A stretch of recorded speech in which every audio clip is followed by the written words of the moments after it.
सीताराम राजगढ़ गांव में रहता है। राजगढ़ गांव में सड़क आ जाने से गांव का विकास होना शुरू हो गया है। और कैसे हो सीताराम?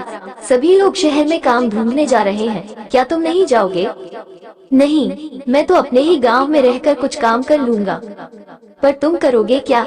सोच रहा हूँ एक बड़ा सा घर बनाऊं और उसमें किराएदार रखकर अपना खर्चा चला लूं। और तुम्हारे घर बनाने के लिए इतने पैसे कहाँ से आएंगे? घास का घर बनाऊंगा। हाँ, ऐसा हो सकता है। घास की तो हमारे गांव में कोई कमी नहीं है। देखना, बड़े महल जैसा घर होगा मेरा। सीताराम जंगल जाता है और वहाँ से बहुत सारी सूखी घास लेकर वापस आता है और उस घास को बुनकर घर बनाने लगता है। कई दिनों तक दिन रात मेहनत करने के बाद सीताराम का घास का घर बनकर तैयार हो जाता है। और कई दिनों के बाद सीताराम को एक किराएदार मिलता है। मुझे 2 कमरे चाहिए, मैं अपने परिवार के साथ यहाँ आपके गांव के स्कूल में पढ़ाने आया हूँ। हाँ हाँ, आइए गुरुजी, इतना बड़ा घर आप लोगों के लिए ही तो बनाया है, आ जाइए। सीताराम किराएदार को घर दिखाता है। किराएदार को घर पसंद आता है। कुछ दिन बीतने के बाद, अरे सीताराम जी, आपके घर में तो बहुत सारे चूहे हैं, ये तो रात को ठीक से सोने भी नहीं देते। माफ कीजिए गुरुजी, मैं आज ही चूहेदानी लाकर सारे चूहों को भगा देता हूँ। सीताराम दुकान में जाकर चूहेदानी खरीदता है और चूहे को चूहेदानी की मदद से जंगल में छोड़कर आता है।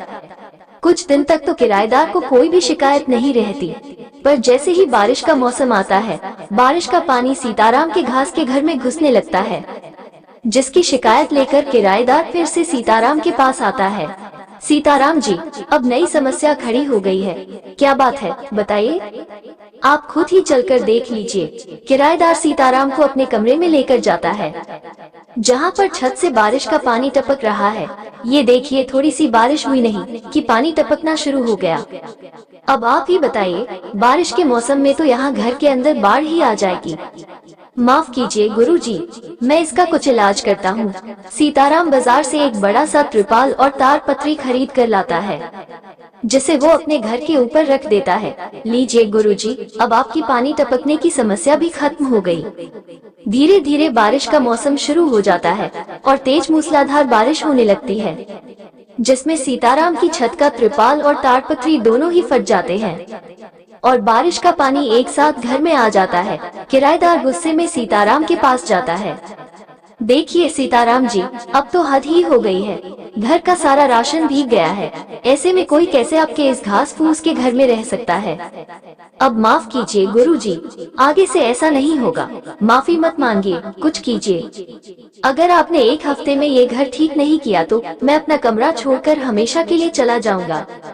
नहीं नहीं, ऐसी नौबत नहीं आएगी। आप मुझे कुछ दिनों का समय दीजिए, मैं कुछ करता हूँ।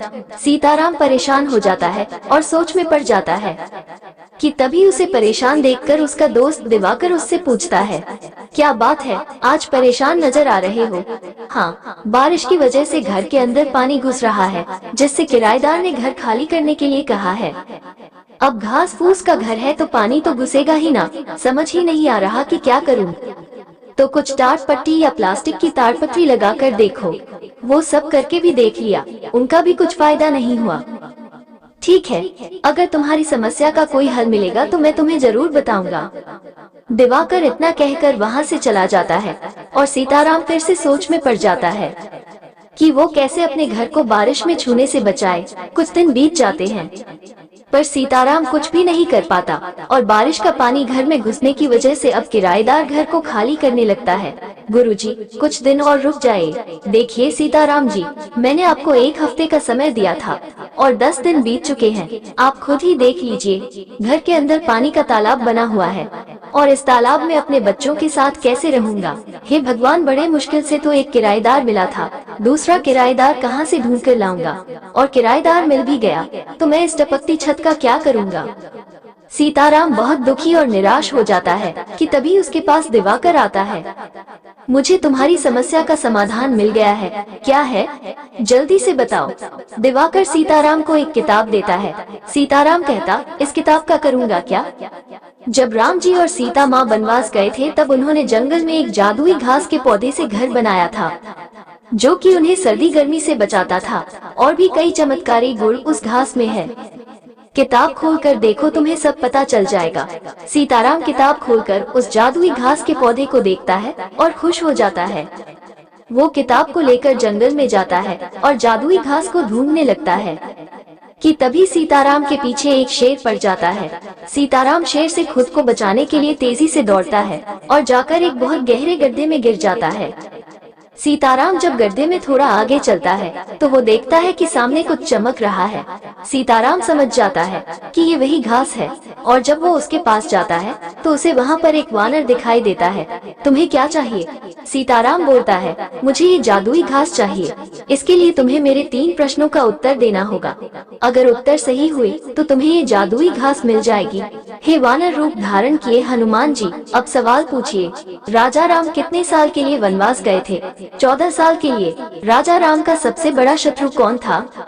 लंकापति रावण। अब आखिरी प्रश्न, भगवान श्री राम को पुरुष क्यों कहते हैं? क्योंकि एक राजा होते हुए भी उन्होंने अपने पिता के वचन की लाज रखने के लिए राजघराने को छोड़कर वनवास जाने का निर्णय लिया था। तुमने सभी प्रश्नों के सही उत्तर दिए हैं। तुम जितना चाहे उतना जादुई घास ले जा सकते हो। जय हो सीता मैया की, जय हो रामचंद्र जी की। हे ईश्वर, मुझ गरीब पर अपनी कृपा बनाओ। जय हो प्रभु, आपने अपना चमत्कार दिखा दिया। जादुई घास का एक बड़ा गड्ढा बनाकर घर ले आता है। सीताराम उस जादुई घास से अपने घर की छत बनाने लगता है। जैसे ही सीताराम उस जादुई घास से अपने घर की छत बनाता है, उसका पूरा घर जादुई घास का महल बन जाता है। अरे वाह सीताराम, ये तो चमत्कार हो गया। ये सब तो प्रभु रामचंद्र जी की कृपा है और तुम्हारे आपके बताए हुए नुस्खे ने कमाल कर दिया है। बहुत बहुत धन्यवाद दिवाकर। इसमें धन्यवाद की क्या बात है? अगर मुसीबत के समय में एक दोस्त दूसरे के काम नहीं आएगा तो दोस्ती ही क्या। आ जाओ, तुम्हें अंदर से अपना जादुई घास का महल दिखाता हूँ। सीताराम दिवाकर को अपना जादुई महल दिखाने के लिए ले जाता है। जब ये बात किराएदार को पता चलती है कि सीताराम की घास का झोपड़ा जादुई घास महल बन गया है, तो वो अपना सारा सामान लेकर सीताराम के पास वापस आता है।